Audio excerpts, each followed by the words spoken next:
Paz a você, telespectador do canal Na Verdade. Eu sou a pastora Raquel Fernandes de Souza e compartilho o 31º vídeo da coletânea Verdades Bíblicas Ilustradas. Trago o tema Muitas Famílias e um Só Destino. O alerta em Tiago, capítulo 1, versos 14 e 15, que declaram: as pessoas são tentadas quando são atraídas e enganadas pelos seus próprios maus desejos. Então, esses desejos fazem com que o pecado nasça, e o pecado, quando já está maduro, gera a morte. Trago como verdade número 31 que uma pessoa sem o temor e a direção de Deus pode utilizar-se da cobiça e da inveja para construir o seu castelo de sonhos e realizações. Todavia, não sabe que o seu solo é areia movediça. Mas aquela que está orientada pelos princípios divinos pode até admirar outros, mas o seu foco será sempre a superação pessoal. Trago como base bíblica Josué capítulo 7, versos 1 ao 26, Números 16, versos 1 ao 50 e Daniel capítulo 6, versos 1 ao 28. Conto neste vídeo com as colaborações de Cleison Fernandes de Souza e Daniela Vinhotti.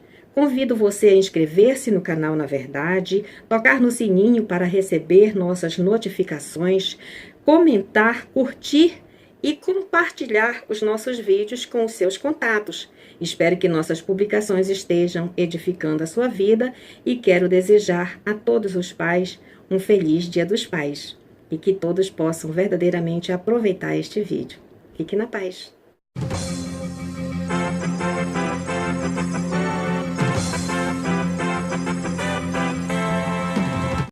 Atenção, telespectadores! Acabamos de receber notícias de Israel que a população revoltada com a morte de mais de 3.000 homens em campos de batalha resolveu queimar e apedrejar toda uma família, acusando o chefe dessa família de ser o responsável pelas mortes ocorridas. Maiores informações sobre o caso com a nossa correspondente oficial, Daniela Vinhotti. Procede o exposto pelo repórter Cleison Fernandes. Conforme escrito de Josué, capítulo 7, versos 1 ao 26, Josué enviou alguns homens da cidade de Jericó até Ai, cidade a leste de Betel, perto de Bet-Avém, para espiar a terra. Voltaram recomendando que Josué mandasse 2 a 3 mil homens para atacar a cidade de Ai, visto ser cidade pouco populosa. E então, surpreendentemente, os homens de Ai fizeram os israelitas recuarem e mataram uns 36 homens. E eles perseguiram os israelitas desde o portão da cidade até as pedreiras, matando todos eles na descida, resultando que o povo perdeu o ânimo e a coragem. Em sinal de tristeza, Josué e os líderes de Israel, perante a arca da aliança de Deus, rasgaram suas vestes, jogaram-se no chão com o rosto em terra, jogaram terra na cabeça até de tarde. Josué orou, declarando temor que os povos inimigos se levantassem para matá-los e perguntou, face a isto, o que Deus faria por seu grande nome. A resposta de Deus é que os israelitas haviam pecado e por isso não conseguiam prevalecer contra o inimigo. Quebraram a aliança à medida que ficaram com os despojos que deveriam ter sido destruídos. Ademais, roubaram os despojos, mentiram por causa deles e os colocaram no meio da bagagem. O comando de Deus para Josué foi que Josué santificasse e purificasse o povo na manhã seguinte, afirmando-lhes que precisariam livrar-se dos despojos para que Deus permanecesse com eles e assim pudessem enfrentar e prevalecer contra o inimigo.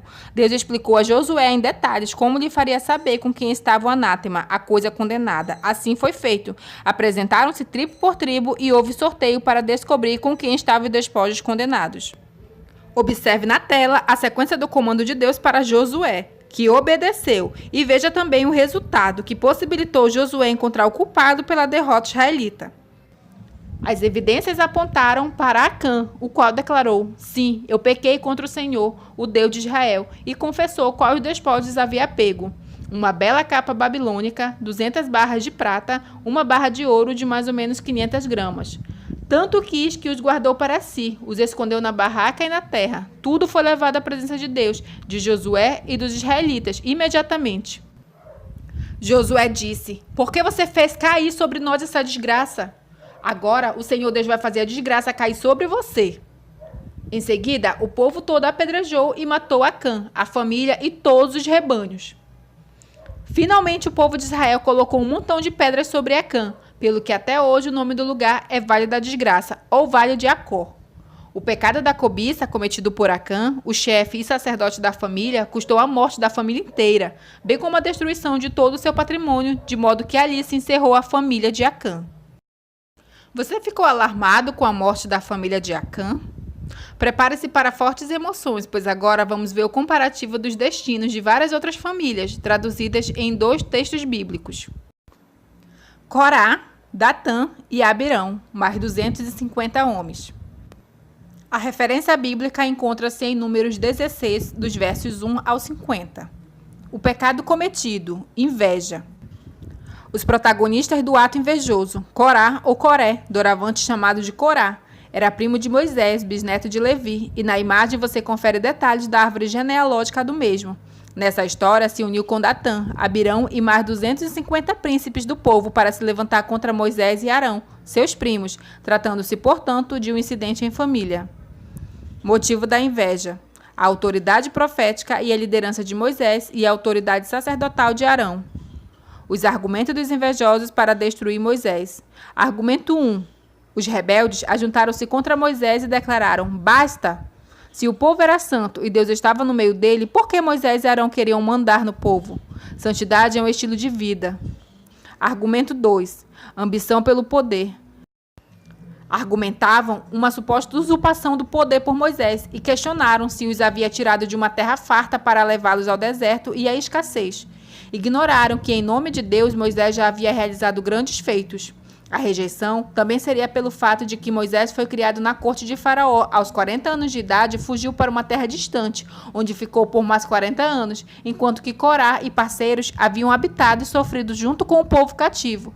Resistiam em aceitar que Moisés, após este tempo, voltasse e lhes fosse constituído por líder. Moisés havia sido designado por Deus para exercer aquela liderança. Os argumentos para destruir o sacerdócio de Arão.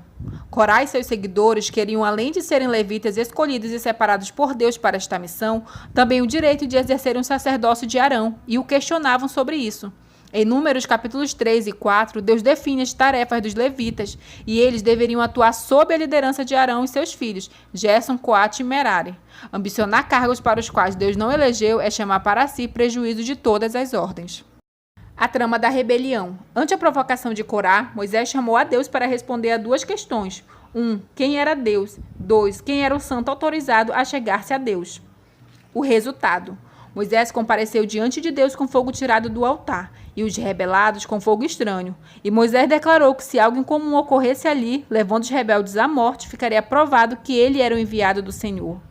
É oportuno lembrar que os rebelados não se retrataram em tempo algum das acusações feitas a Moisés e a Arão, e rejeitaram qualquer comando desses. Ante a conduta rebelde, o desejo de Deus foi consumir toda a congregação. Todavia, Moisés intercedeu, e Deus o orientou a apartar-se dos rebelados, pois Deus os consumiria. Segundo as palavras que Moisés havia profetizado, ocorreu. A terra se fendeu e tragou todos vivos, Corá, Datã e Abirão, juntamente com suas mulheres, seus filhos, suas crianças, os homens que com eles estavam e todos os seus bens. O medo se estabelece. Os outros israelitas que assistiam fugiram às pressas, ao ouvir os gritos dos soterrados, temendo que a terra também os tragasse. Então saiu o fogo do Senhor e consumiu os 250 homens que ofereciam incenso.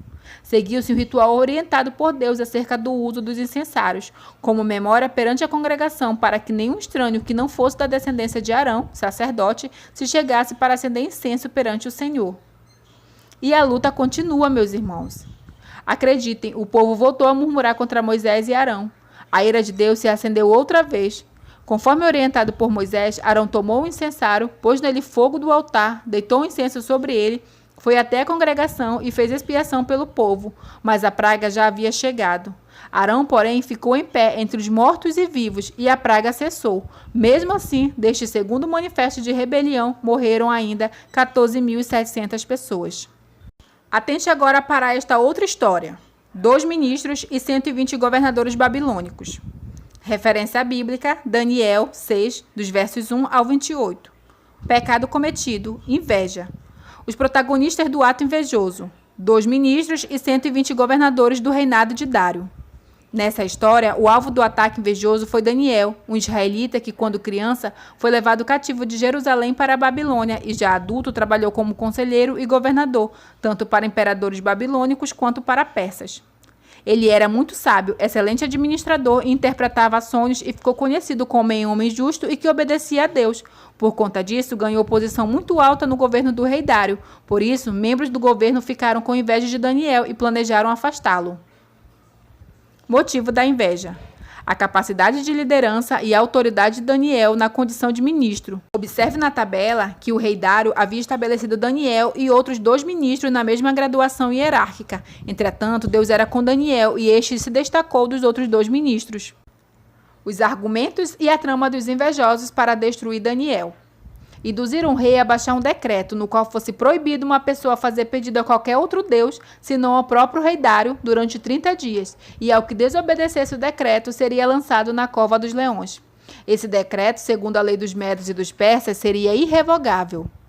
O resultado? Conforme o decreto, assim foi feito. Daniel, porém, continuou seu costume de orar 3 vezes ao dia. A Bíblia mostra que o mesmo não se escondeu. De fora foi possível vê-lo no interior da casa, orando ao Deus do céu. Era a prova que os invejosos precisavam para acusá-lo perante o rei, e assim fizeram. A decisão irrevogável. O rei assinou o decreto, mas somente quando os invejosos retornaram trazendo as acusações contra Daniel, teve a percepção da intencionalidade daqueles homens. Tarde demais, conforme o decreto, para a tristeza do rei, ao ponto de o mesmo perder o desejo de divertir-se, comer e dormir, Daniel foi lançado na cova dos leões. Seja amigo do rei, ele virá ao seu encontro. No dia seguinte, o rei foi verificar se o seu amigo Daniel, por acaso, estaria vivo. O inimaginável aconteceu. A Bíblia narra que Daniel jejuou 21 dias, mas naquele dia foram os leões que jejuaram e Daniel saiu ileso da cova dos leões.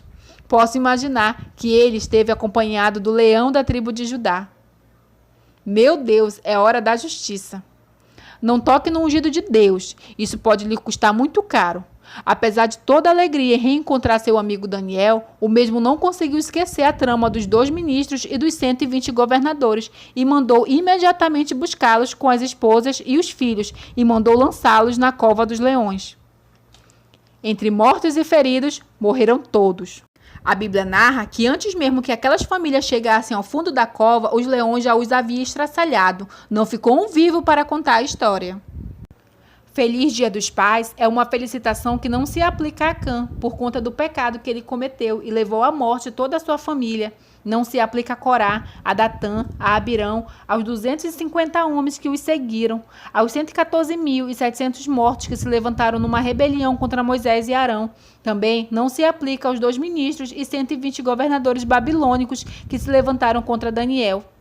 Nos 3 casos, a conduta rebelde, a cobiça e a inveja, praticada pelos chefes do lar, aquele pai que deveria ser alguém para trazer a vida, representou a morte de todas as famílias. Muitos pais que hoje deveriam trazer a vida para os seus familiares, continuam trazendo a morte. Muitas pessoas hoje, por questões de cobiça, de inveja, traduzem essa ação em assédio moral, vão para as redes sociais, ultrajam, depreciam, denigrem pessoas, não sabem elas ou ignoram que isso é crime e elas podem responder judicialmente pelos seus atos. Vigie você, pai, vigie você, pessoa, para que suas ações não venham representar a morte de muitos, ou quem sabe, de todos os membros da sua família. Desejo a você, verdadeiramente, feliz Dia dos Pais. Ao meu pai, Raimundo Silva de Souza, que no dia 20 de outubro de 2018 completará, em nome de Jesus, 80 anos de idade, e ao meu esposo, pastor Joviniano Pinto Filho, pai de multidões, desejo feliz Dia dos Pais. Pai, você me ensinou a amar a Deus. Pai, você me ensinou a amar o que Ele ama e a não